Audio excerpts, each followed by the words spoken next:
Ricardo Wellington had everything money could buy: a vast mansion, luxury cars, and a business empire that rarely let him sleep. But none of that mattered when his only son, Daniel, was born with mild cerebral palsy. Since then, Ricardo buried himself deeper into work, not because he didn't care but because it hurt too much to watch his son struggle with something money couldn't fix. Over time, guilt hardened into distance, and Daniel's smile slowly faded from the house. One Tuesday afternoon, Ricardo arrived home 2 hours earlier than usual. As he walked down the long hallway, a sound stopped him in his tracks. Laughter. Real, joyful, uncontrollable laughter. It came from Daniel's room, a sound Ricardo hadn't heard in months. Confused and curious, he stepped closer and looked through the slightly open door. What he saw froze him completely.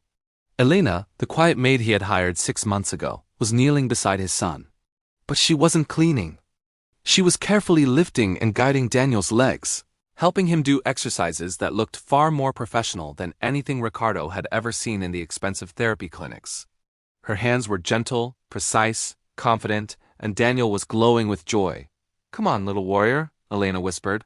"You can lift it. Just a little more."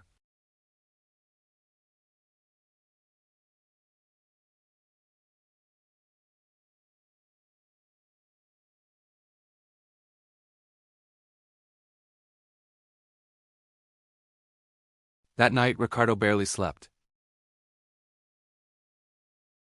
His voice was cold. His words even colder.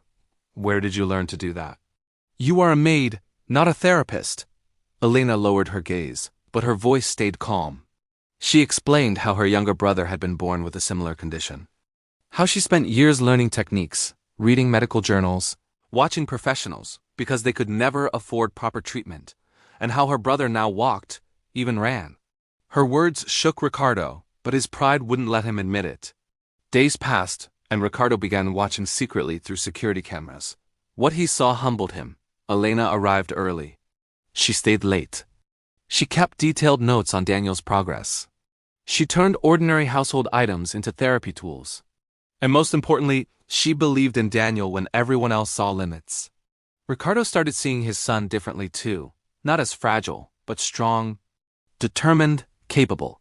One night, curiosity led Ricardo to follow Elena after work. She traveled by bus to a worn-down community center, where she volunteered, helping dozens of disabled children for free, and they adored her.